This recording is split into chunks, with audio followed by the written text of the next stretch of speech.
বর্ষাকালে আমাদের বাইকগুলো বৃষ্টিতে ভিজে এবং কাদা পানিতে চলে অনেক ধরনের সমস্যা দেখা দিতে পারে। যেমন দেখুন এই বাইকটিতে অনেক কাদা ময়লা লেগে আছে। যার ফলে আপনার বাইকের চেসিস এবং স্টিলের বডিতে জং ধরতে পারে। তাই আমাদের উচিত বর্ষাকালে রেগুলার সার্ভিস করে রাখা গাড়িটি। এমন কাদাতে বা বৃষ্টির পানিতে চললে আপনার বাইকের চেইন সেট ক্ষয় হয়ে যেতে পারে।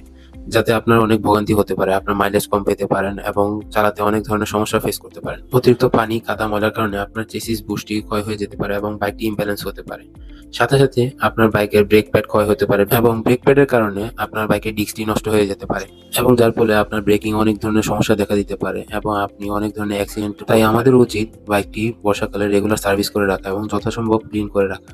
যদিও রাস্তায় চলতে গেলে অনেক ধরনের ময়লা থাকে, কিন্তু যথাসম্ভব পরিষ্কার রাখলে আপনার বাইকটি ভালো থাকবে এবং আপনি সেফলি রাইড করতে পারবেন। একটা কথা অবশ্যই মনে রাখবেন, আপনার বাইককে যদি আপনি যত্ন করেন তাহলে আপনার বাইকও আপনাকে যত্ন করবে এবং আপনাকে সেফলি গন্তব্যে পৌঁছে দিবে।